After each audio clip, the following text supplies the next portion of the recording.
Bueno, el día de ayer, justamente a eso de las 5, 5:15 de la mañana, fuimos alertados. También el señor director de bomberos estuvo muy al tanto desde el inicio. Fuimos alertados, se trasladaron diferentes equipos, atendimos, como ha sido característica nuestra, atendimos en la brevedad, pero infortunadamente el incendio ya había alcanzado algunas proporciones, digamos, complicadas. Eso provocó que lamentablemente fallecieran estas personas. Todavía creo que es muy temprano para decir concretamente cuál ha sido.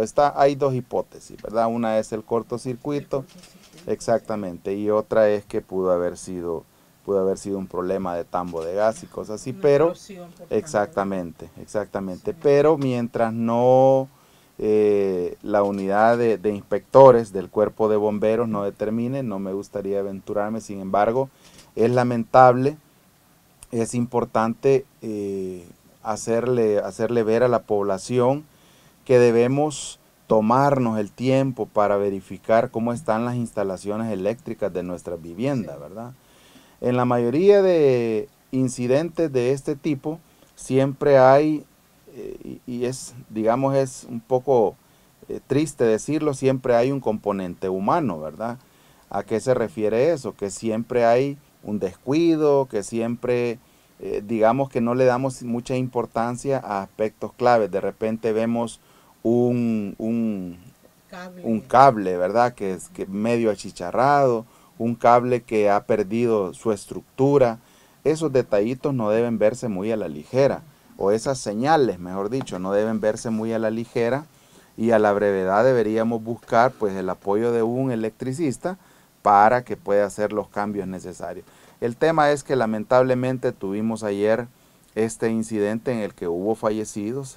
Nuestro más sentido pésame a los parientes de estas personas, y a pesar de, insisto, que llegamos, trabajamos de forma articulada incluso con otras instituciones, pues lamentablemente no se pudo hacer nada. Sí, se propagó muy rápido el fuego, director. Exactamente. ¿Hubo algún factor que también favoreció esa Consideramos que transmisión? sí, consideramos que había Ah, alguna especie de material de dentro de la material. vivienda, y eso provocó que, acuérdese que el fuego necesita tres elementos para propagarse, ¿verdad? El combustible, ¿verdad? Sí. El factor iniciante, que en este caso se está investigando, que pudo haber sido un cortocircuito, ¿verdad? O un tema eléctrico, o también la probabilidad de que haya habido una explosión del tambo de gas. Y por supuesto, material que esté dispuesto para que se queme, que fortalezca La entonces combustión, la sí. combustión, exactamente. Ah, no, también.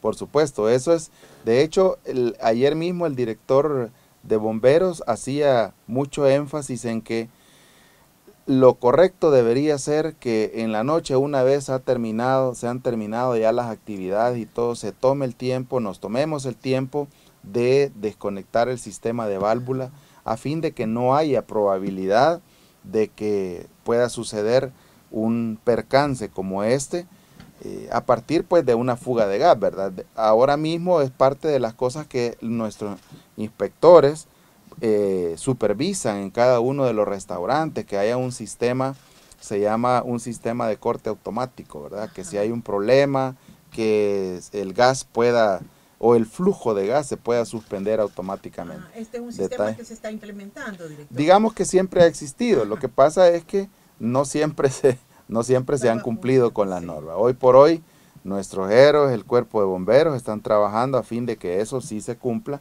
y que cada uno de estos lugares donde sobre todo hay recipientes o tambos, como regularmente le Que le llamamos, ¿verdad? llamamos, sí. Ajá. Recipientes o contenedores, mejor dicho, contenedores de gas que tienen más allá de los 50, 60 litros, ¿verdad? Entonces, detalles como esos es importante que los valoremos. Claro. Sí, por supuesto, estamos trabajando de forma muy articulada. Desde que lanzamos el plan invernal el día 29 de abril, hemos venido desarrollando acciones que ya tienen objetivos muy puntuales. Uno de ellos es la limpieza de quebradas. La semana pasada estuvimos trabajando básicamente toda la semana. Esta semana todavía vamos a continuar con un par de días más.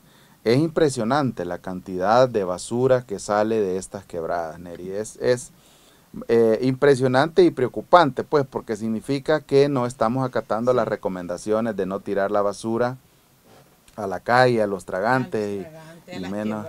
Exactamente. Mire, hemos tenido unos casos tan increíbles que ya hemos pasado con el equipo limpiando, hemos avanzado unos metros y desde donde hemos avanzado vemos que cerca de un talud llega una persona y vuelve a tirar basura. Entonces, creo que es un poco de conciencia ambiental, así es, conciencia ambiental, porque al final no solamente dañamos, es decir, el impacto inicial lo sufre la quebrada, que está cargada de plástico, que está cargada de... Pero al final el impacto final lo terminamos sufriendo todos los que resultamos afectados por inundaciones. Exactamente, pareciera que somos nosotros mismos los que nos ocupamos de que esos problemas sucedan, ¿verdad? Hemos removido un promedio de 40 toneladas. Hemos removido un promedio de 40 toneladas de basura. Solo en el área metropolitana. Solo en el área metropolitana. Entonces, creemos que el plan ha sido muy exitoso, ¿verdad? O así lo consideramos, que el plan ha sido muy exitoso, puesto que hoy por hoy hemos limpiado, ¿verdad? Todavía hay algunos puntos críticos donde consideramos que nos vamos a tardar un par de días más, dada la cantidad de desechos que hay. Dada la cantidad de desechos. Hay un lugar que ahora mismo estamos trabajando en él, se llama Plan del Coco.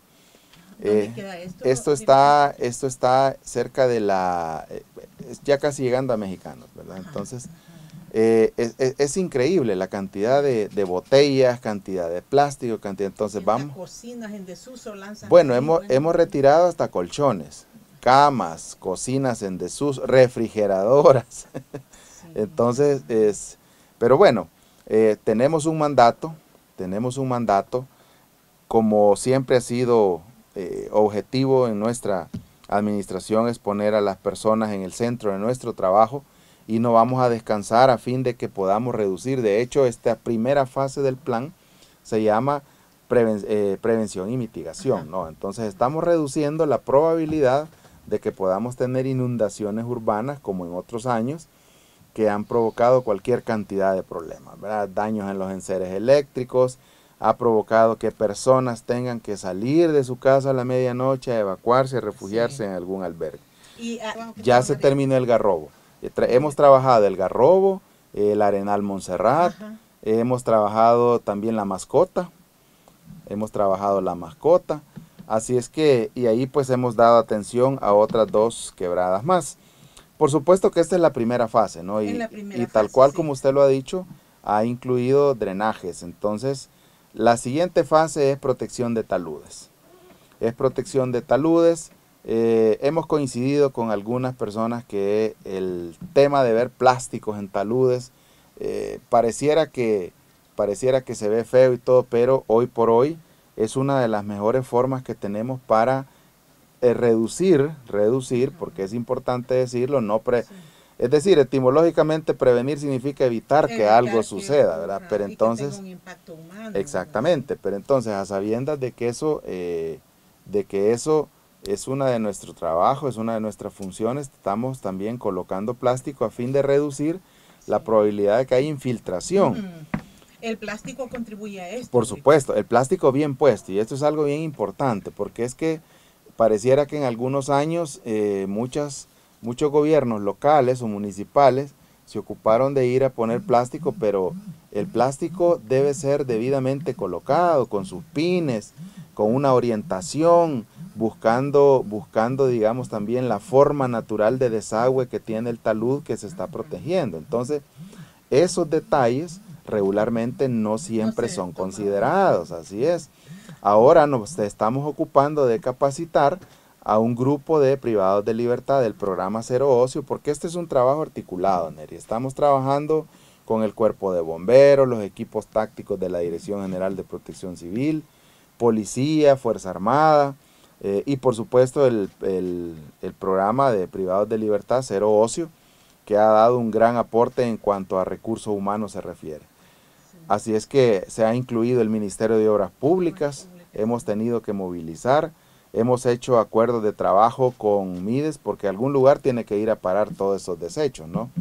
Entonces, digamos que nos hemos ocupado de hacer un plan debidamente estructurado que se ha ocupado también de identificar todas esas necesidades, tanto de recursos humanos, mecánico, técnico y administrativo, porque al final no solamente se trata de retirar los desechos, sino que hay que darle una disposición final, como debería ser siempre, ¿no?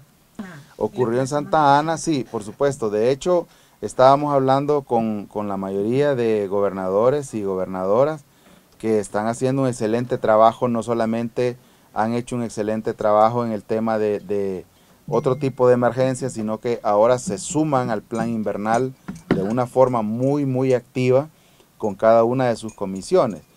Algunos de ellos también ya iniciaron esta fase, algunos de ellos, otros están, digamos, en la fase de planificación, pero el punto es que estamos en una misma sintonía, trabajando. Santa Ana es uno de los municipios a los que vamos a organizar también un plan debidamente estructurado para apoyarles, dada la cantidad digamos, de zonas inundables, capacidad hidráulica, sí, se ha perdido la capacidad hidráulica o al menos se ha visto reducida y eso ha provocado que se den estas inundaciones. Pero, insisto, estamos trabajando de forma muy articulada. El señor ministro de Gobernación y presidente de la Comisión Nacional de Protección Civil ha sido muy enfático y nos ha dado la instrucción de que todos esos puntos deben ser atendidos, a fin de que, pues si en algún momento se dan las inundaciones, no sean tan catastróficas como hasta hoy las hemos tenido, ¿no? Realmente estos son, como es parte de el tema hidrometeorológico es bastante errático, ¿verdad? Sí. Es bastante errático. Y ahora con el cambio climático y todo eso, mucho más.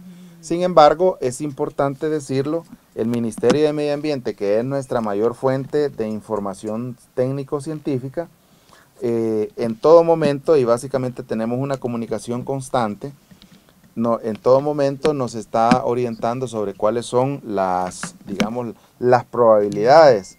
De hecho, ellos están ocupando un sistema muy novedoso, se llama mapas de riesgo por impacto, es decir, a partir de la identificación de aquellos puntos donde ya ha ocurrido algo, es que nosotros también ahora mismo estamos enfocando nuestro plan. Pero en cuanto a Altos de la Miramonte, de verdad que hay fenómenos que se forman de la nada. Exacto, entonces el tema, por ejemplo, de las tormentas de convección o convectivas, como le llaman, ¿verdad? Que surgen básicamente de la nada, simplemente en un punto del territorio se convergen, y por eso se llaman convectivas, convergen nubes muy cargadas y bueno, se descargan en ese momento y podríamos llegar a tener de repente fenómenos lluviosos hasta de 80, 70 milímetros de lluvia en un perímetro corto y en un espacio de tiempo bien corto.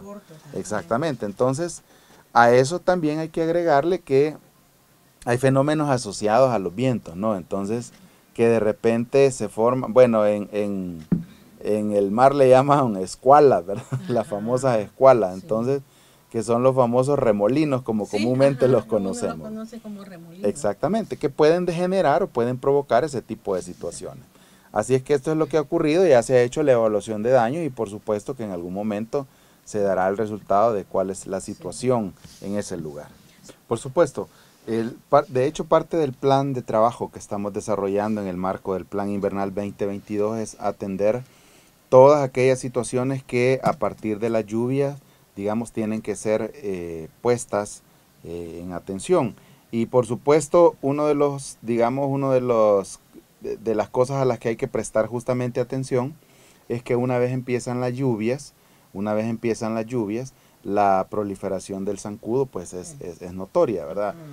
Como gobierno del presidente Bukele estamos trabajando ya, estamos dando atención a eso, hemos hecho de forma preventiva, hemos hecho ya una campaña de fumigación a nivel nacional, ahora la estamos repitiendo de nuevo Ya es una segunda Es una segunda, así es. jornada. Ajá. Es una segunda jornada. Antes Estamos... empezaron con tiempo. De hecho. Sí, por supuesto. Empezamos allá por enero, a finales de enero, ¿verdad?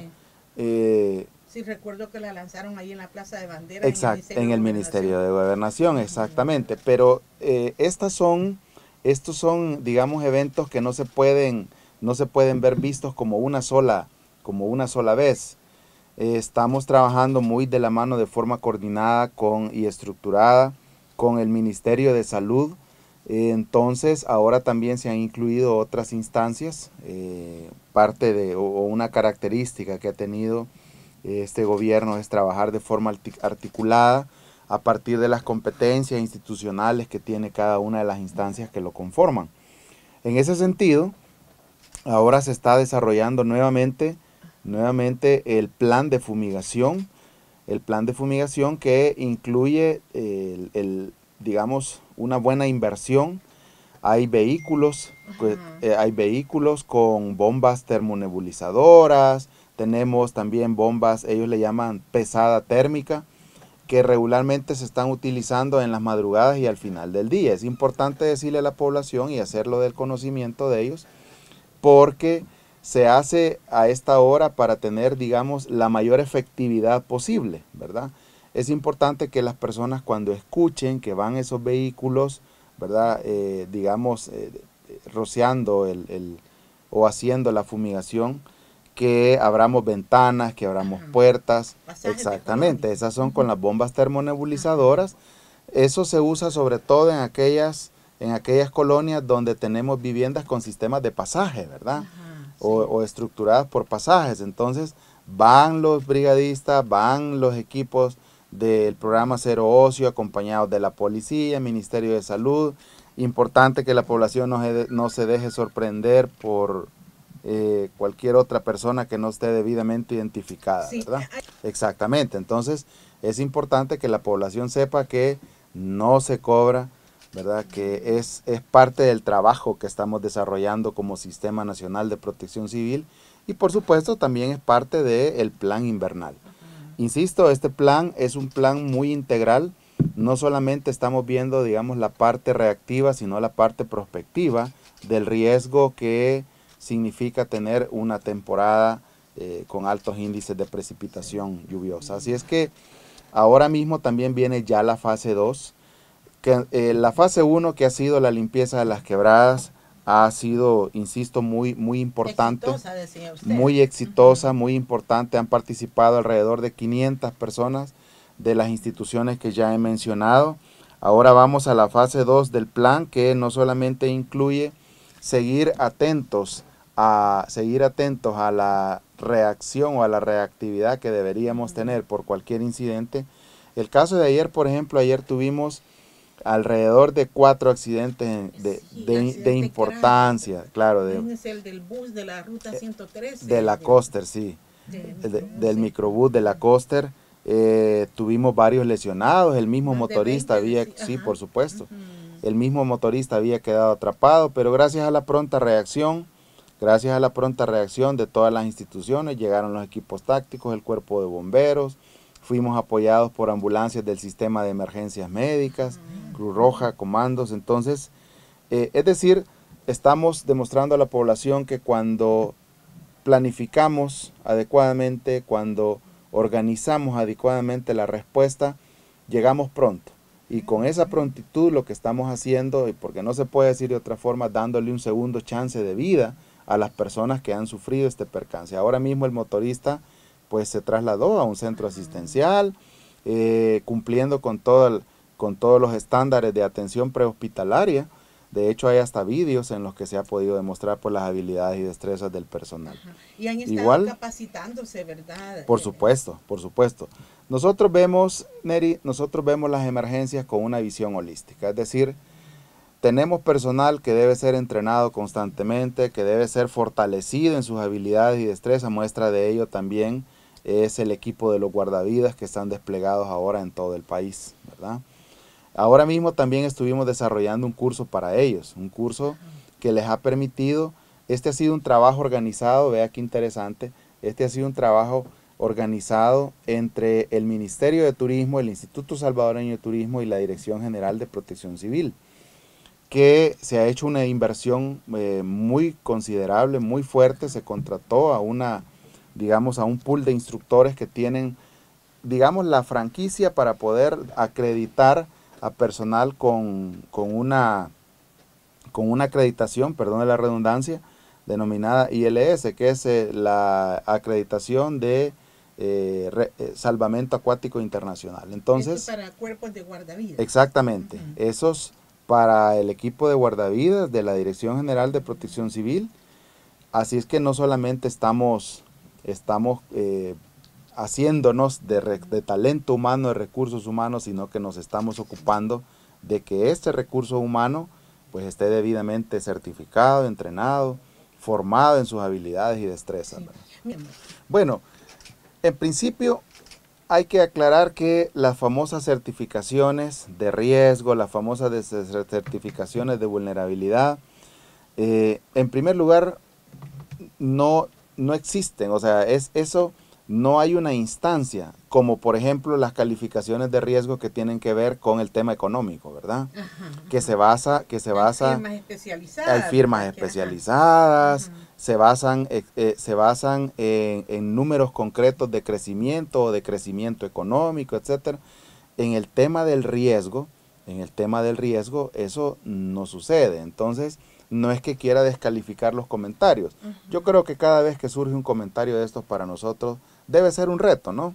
Debe ser un reto demostrar que no es así, que estamos trabajando. La resiliencia, sí. Hay algo bien importante y el riesgo como tal, Neri, el riesgo como tal tiene dos factores que lo potencian o lo minimizan.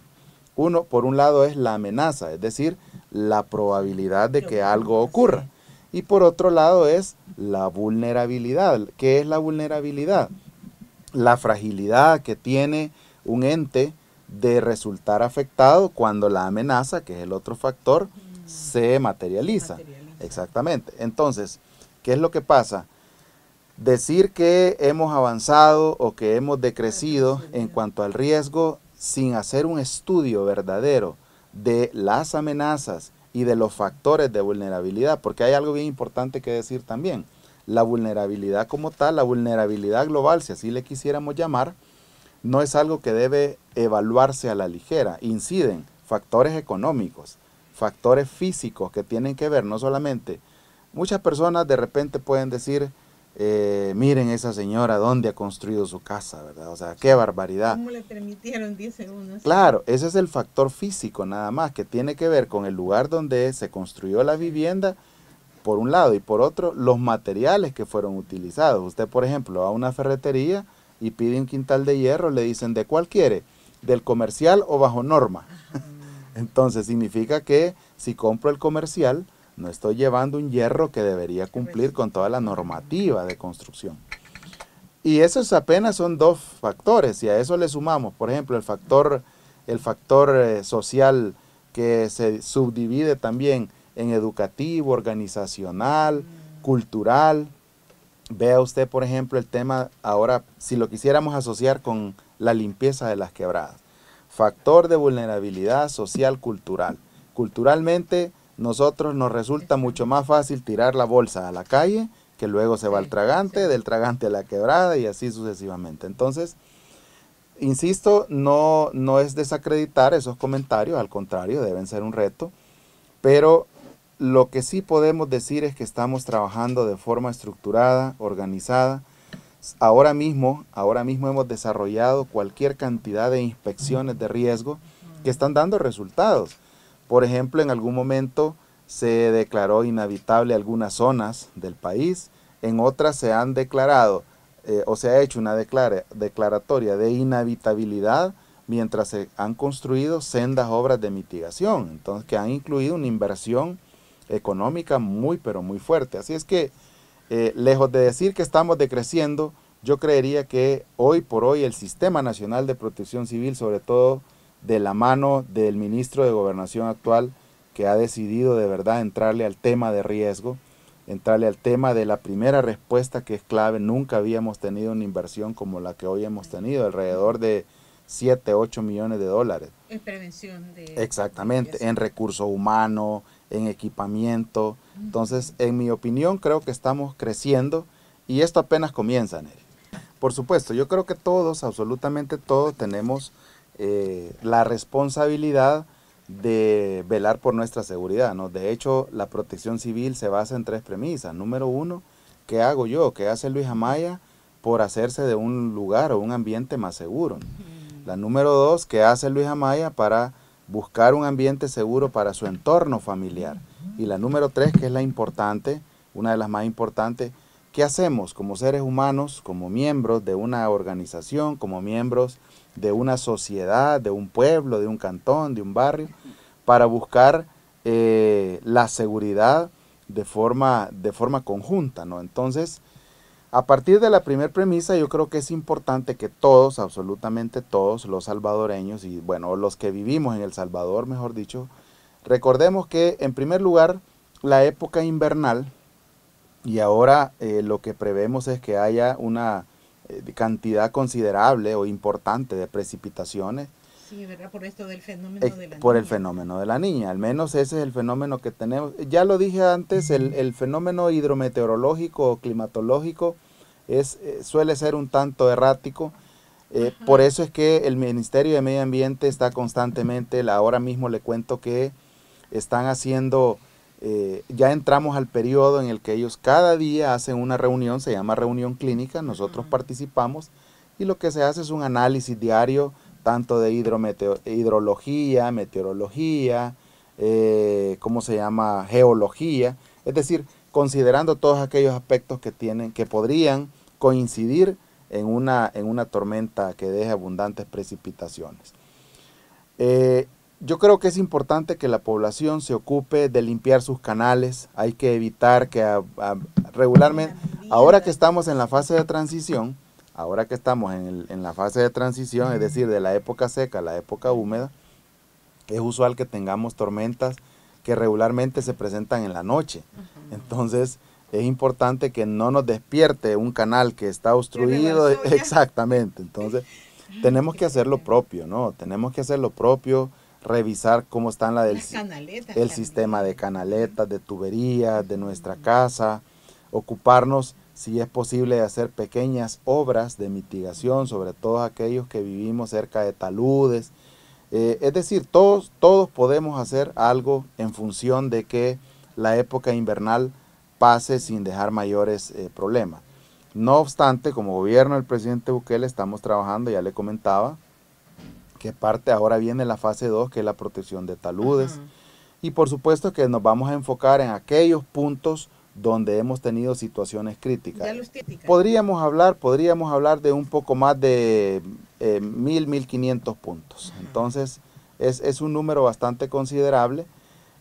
Insisto, este ha sido un trabajo, el plan invernal, como un plan inédito, diría yo, porque es que hoy nos hemos ocupado no solamente como se hacía en años anteriores, ¿no? O en administraciones anteriores, que se tomaban los planes y al final en algunos casos solo se les cambiaba la fecha, ¿no? Entonces nos hemos ocupado de hacer un plan debidamente consulto con las diferentes instituciones en cuanto al tema de amenaza o riesgo, amenaza, vulnerabilidad. Nos hemos ocupado con el Ministerio de Medio Ambiente de crear mapas de impacto.